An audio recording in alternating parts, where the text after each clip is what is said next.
Well, it's always exciting to be here. There's a lot of great people who, support Nick's kids, and obviously Miss Terry does a fabulous job of, helping a lot of people. I think we've given over $10 million and done a lot of other things that, have helped create opportunities for young people and hopefully made the quality of life a little better for them as well. So, a lot of great people here, and we're always excited to do this. It's a lot of fun. So. Wish you all could join us, but I know how it is when you have. I'm not going to say it. Did you get what you wanted to get accomplished down in Destin? I know the schedule model is still in process. What's just kind of an overview of what went Well, I think there's probably three main topics. Scheduling being one of them. And I think that's really an issue relative to having two new teams come in the league in 25. So there was a lot of good conversation about it. I think that no decision was made, but a lot of positive dialogue. So name, image, and likeness is always a big topic for conversation. That's not Kristen. That's two times in a row. Not Kristen today. So name, image, and likeness is always a big topic, and I think how we put guardrails on this whole process. I think there's been a lot of unintended consequences. I think the concept's great for players.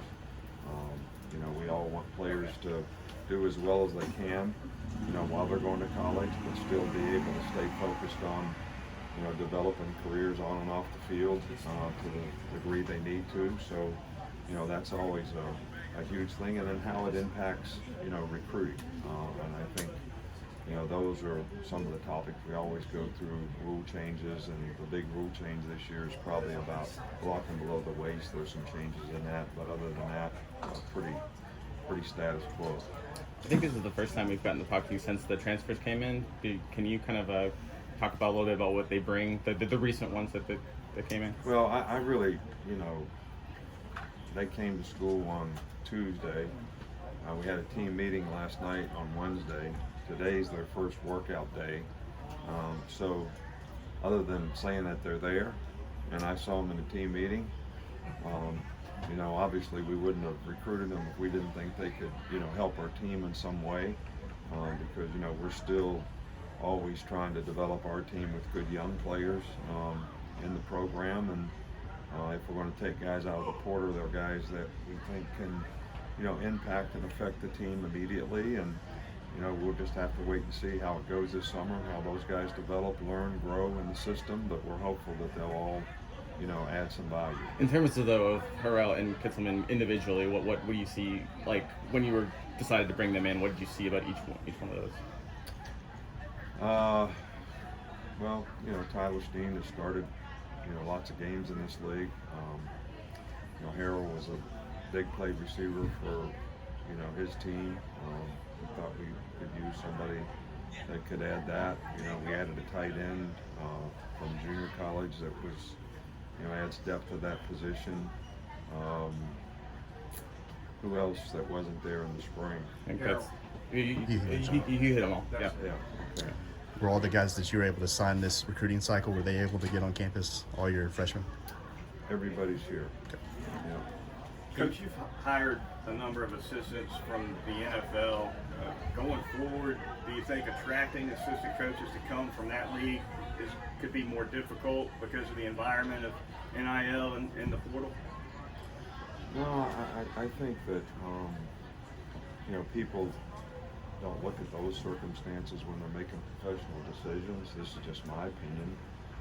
I think if they think they create value for themselves and accomplish the goals and aspirations that they have professionally, they're going to continue to make those decisions based on, the best opportunities professionally. But and look, there's always been adaptations and changes that we've had to make in college football. They have to make them in the NFL. They have to make them in the NBA. And those circumstances are all things that you have to adapt to. And I'm sure that we got a lot of good people trying to create opportunities that are going to be beneficial to players, but also keep a competitive balance. in college athletics, and there'll be transparency in what people are able to do, and how we can not allow this to be something that gives people opportunities to create advantages for themselves that are beyond the competitive development of players. As you evolve with NIL, do you guys have specific programs in place to kind of bring the education and awareness to the team as a whole, so they can kind of have a better understanding of how to operate under that? We're doing that relative to whether it's agent education or whether it's name, image, and likeness, opportunities, whether it's how they have to pay taxes on the money that they make and things like this. So all those things are, educational things that we try to make sure our players have a good understanding of. This story I thought was hilarious from Outkick the coverage this morning. A high school LSU fan somehow finds his way through security at SEC Media Days and tells you he'll give you $5,000 if you be the LSU coach. Can you tell us about that? Is that how it went? He made an offer for me to retire. Oh. Or come back to LSU, one or the other. But I think LSU has a good coach. They have a lot of good players, so we've had a lot of competitive games with them, and I'm sure there'll be no different in the future when it comes to competition versus LSU. Guys, we're past time. He's got a quick one on Terry Jones, Coach. You want to go? Coach Terry's been around for 30-some-odd years. What does he mean for the program? Coach Terry Jones, strength and conditioning. Terry has great relationships with players. I think that's always something that's really, really important, even more important now with, the new culture that we have, in college athletics. He's always made a huge impact, with the players relative to his knowledge and experience, and he's always been a great guy to have around. Thanks, Coach.